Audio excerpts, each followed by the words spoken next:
आदेश। गुरुजी को आदेश। बड़े बाबा मच्छिंद्र नाथ जी को आदेश। नवनाथ 84 सिद्धों को आदेश। दत्त प्रभु को आदेश। आदिनाथ महादेव जी को आदेश। आदेश आदेश आदेश। बरेच साधकांनी मला प्रश्न केला की रोजच्या जीवनामध्ये जर आम्ही साधक आहे तर देवाचे ध्यान कसे करावे, नाथांची सेवा कशी करावी, तर ध्यान ही पद्धत कशी आहे, तर ध्यान मार्गातून आपण काय साध्य करू शकतो, तर ध्यान कसं केलं पाहिजे, तर ह्याच्याबद्दल थोडीशी आम्हाला माहिती सांगा. तर आज मी तुम्हाला देवाचं ध्यान कसं करायचं त्याबद्दल थोडीशी माहिती देणार आहे. आणि साध्या पद्धतीचं आहे, त्याच्यामध्ये कोणत्याही प्रकारची अवघड प्रक्रिया नाहीये. तर सुरुवातीला तुमचं जे काही देवघर असेल तर त्या देवघरामध्ये देवासमोर एखादं चांगलं आसन घ्या बसायला. ती जागा पहिल्यांदा स्वच्छ करा आणि त्या जागेवरती तुम्हाला बसण्यासाठी स्वच्छ आसन घ्या. मग ती घोंगडी असेल किंवा कुश आसन असेल किंवा मॅट असेल, जे काही तुम्ही वापरत असाल तर ते आसन बसायला घ्या. आसनावरती बसताना डोळे बंद करून आपलं लक्ष दोन भुवयांच्या मध्ये केंद्रित पाहिजे. कारण की दोन भुवयांच्या मध्ये आज्ञाचक्र असतात. तर आपल्या मानवी शरीरामध्ये अशी 7 चक्र येतात. तर हे योग अभ्यासामध्ये किंवा कुंडली शक्ती जागरणामध्ये ह्याचा अभ्यास आहे. तर आपल्याला इथपर्यंत खोलात जायचं नाही, तर ही तुम्हाला साधी पद्धत सांगतोय की ध्यान कसं करायचं आणि ध्यानाच्या मार्फत त्या परमेश्वरापर्यंत किंवा त्या नाथांपर्यंत कसं पोचता येईल याचं मार्गदर्शन मी तुम्हाला आज करणार आहे. तर एका जागी शांत पद्धतीने बसायचंय. एक पद्मासन घाला. पूर्ण पद्मासन घालता येत नसेल तर अर्ध पद्मासनात बसा. डोळे मिटायचे. दोन भुवयांच्या मध्ये लक्ष केंद्रित करायचे आणि बसताना सर्वप्रथम आपण आदेश करायचे. तर गुरूंला आदेश करायचे, कारण की सर्व कोणत्याही प्रकारचे ध्यान साधना असेल किंवा पूजा असेल, जप असेल, तर नाथ संप्रदायामध्ये किंवा कोणत्याही संप्रदायामध्ये गुरुला खूप महत्व आहे. तर पहिलं गुरूंला आदेश करायचा. बसताना मी तुम्हाला सांगतो की ही ध्यान साधना करत असताना तर जे काही आपल्या आजूबाजूला निगेटिव्ह नकारात्मकता शक्ती असेल तर त्यांनी पण आपल्याला ध्यान साधनेमध्ये काय अडथळा निर्माण नको व्हायला. त्याच्यामुळे आपण आपल्या शरीराच्या भोवती पहिल्यांदा सुरक्षा कंकण आखायचंय. तर पहिल्यांदा असं करायचंय, हा पूर्ण हात आहे ना आपल्या शरीराच्या भोवती फिरवायचा आहे. गुरुजी को आदेश. बड़े बाबा मच्छिंद्रनाथ जी को आदेश. नवनाथ 84 सिद्धों को आदेश. आदिनाथ महादेव जी को आदेश. दत्त प्रभू को आदेश. असं शरीराच्या भोवती हात फिरवल्याने आपल्या शरीराला एक सुरक्षा कवच प्राप्त होतं. तर ध्यानाला बसताना गुरुजी को आदेश. बड़े बाबा मच्छिंद्रनाथ जी को आदेश. नवनाथ 84 सिद्धों को आदेश. आदिनाथ महादेव जी को आदेश. दत्त प्रभु को आदेश. कुल दैवत को आदेश. मातृ पितृ दैवत को आदेश और इधर सभी उपस्थित सभी देवी देवतांको को आदेश.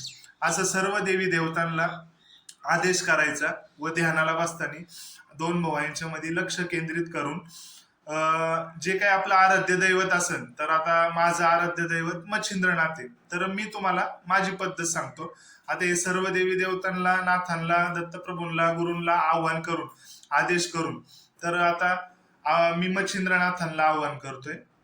तर दोन भुवयांच्या मध्ये लक्ष केंद्रित करून तर मच्छिंद्रनाथांना अशा प्रकारे त्यांची थोडीशी स्तुती करायची की हे अनाथांच्या नाथा, मच्छिंद्रनाथा, कृपाळू, दयावंत, दयासागरा, दीनानाथा, हे भक्तवत्सल कल्याण मूर्ती, हे आदिनाथांच्या आणि दत्तात्रयांच्या ज्येष्ठ सुता, मी तुमचं ध्यान करत आहे. तर कृपया करून तुम्ही माझ्या हृदयामध्ये विराजमान व्हा और आणि मी जे काही तुमचं ध्यान करत आहे तर त्या ध्यानामध्ये माझी प्रगती होऊ द्या आणि माझं लक्ष, माझं ध्यान तुमच्या चरणावरती स्थिर राहू द्या, अशी मच्छिंद्रनाथांना विनंती करायची.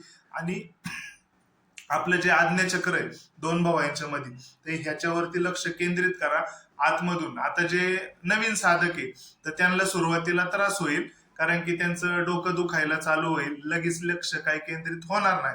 कारण की कसं आहे की शरीर म्हणजे एक आता बघा एवढ्या दिवसाचा, आता समजा तुमचं 25 वय आहे किंवा 30 वय आहे आणि तुम्ही नामस्मरणाला किंवा ध्यानाला सुरुवात केली, तर तुमच्या मनामध्ये अनेक वाईट प्रकारचे विचार येतील, घाणघाण विचार येतील, लक्ष काही लगेच केंद्रित होणार नाही. तर जर अशी एखादी रूम आहे, नवीन रूम आहे, आणि ती तुम्ही जर 20 वर्ष, 25 वर्ष, 30 वर्ष ती बंद करून ठेवली, तर त्याच्या आतमध्ये निश्चितच जाळ्या जमा होणार आहे, कचरा जमा होणार आहे, धुराळा तिथं, कोळी जमा होईल, अनेक कीटाणू जीवजंतू जमा होतील, आणि ती रूम आपल्याला साफ करायची. तर ती साफ करत असताना आपण जर ती साफ करत असेल, तर तो कचरा धुराळा आपल्यावरती बसणार आहे, आपण सुद्धा घाण होणार आहे. तर त्याच्यामुळं त्या प्रकारेच ही शरीराची ध्यानावस्था आहे.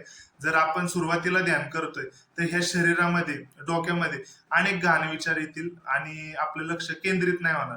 पण तुम्हाला ह्याच्यामध्ये रोजचं सातत्य ठेवायचंय, रोजचं ते ध्यान अवस्था आपली वाढवायची, आणि रोजच्या रोज त्यांचं, त्या ईश्वराचं, नाथांचं चिंतन रोजच्या रोज केलं पाहिजे. मग हे जे वाईट विचार आहे तर हळूहळू कमी होतील. आता आपल्या ह्या मानवी शरीरामध्ये प्रत्येक मिनिटाला म्हणा, सेकंदाला कितीतरी पेशी, ज्या नवीन पेशी निर्माण होत असतात, आणि कितीतरी पेशी मृत पावत असतात. तर ह्या मिनिटाला नवीन होणाऱ्या पेशी ज्या तयार होतात, तर त्या पेशींना तुम्ही कशी सवय लावताय त्याच्यावरती त्या पेशींना ती सवय लागत असते. जर तुम्ही रोजचं 2 तास ध्यान करताय, तर त्या 2 तासाच्या ध्यानामध्ये जेवढ्या पेशी मृत पावत असतील आणि नवीन निर्माण होत असेल, तर त्या नवीन होणाऱ्या निर्माण पेशींना तुम्हाला त्या पेशींना नामस्मरणाची, ध्यानाची आवड निर्माण होती.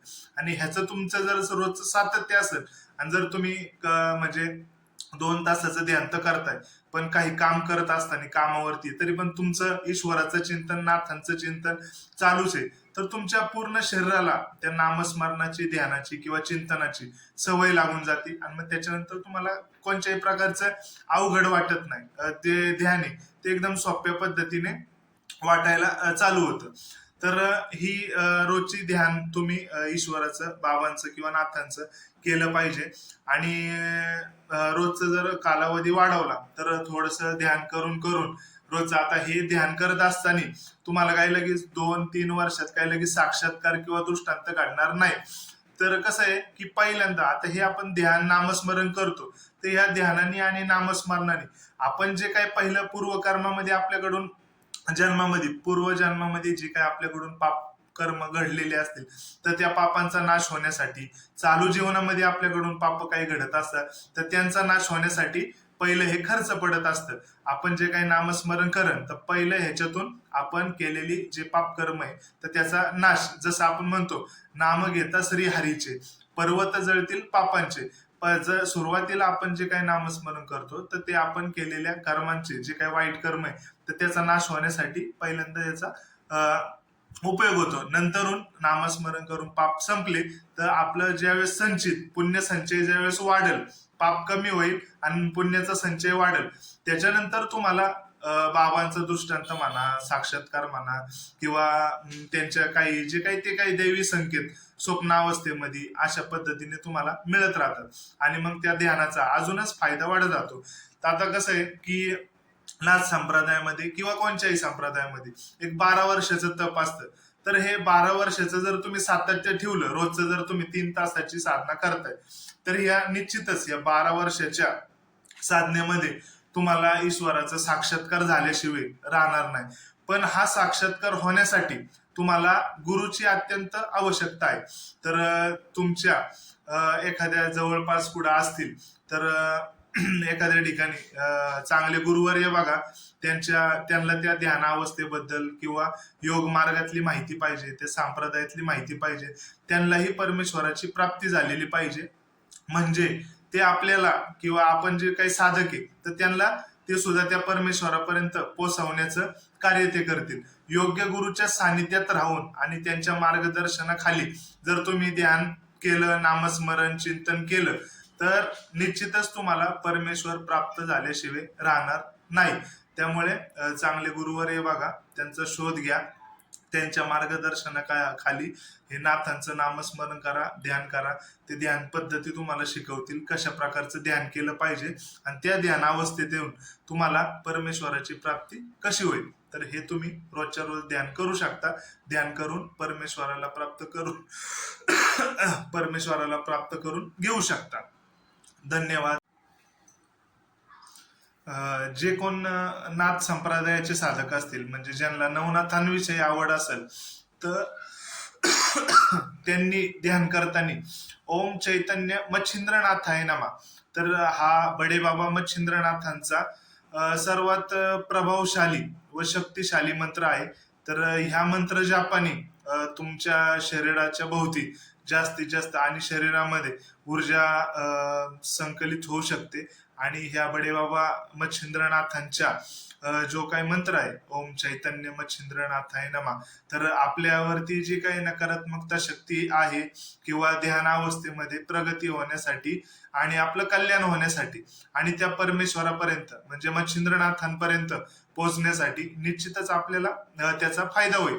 तर जे कोणी ध्यान करत असेल तर त्यांनी सुरुवातीला ओम चैतन्य मच्छिंद्रनाथाय नमा ह्याचा जास्तीत जास्त जप करणे जप करावा. आणि हा नामस्मरण आणि हे जप करून तर तुम्ही त्या परमेश्वरापर्यंत पोहोचू शकता.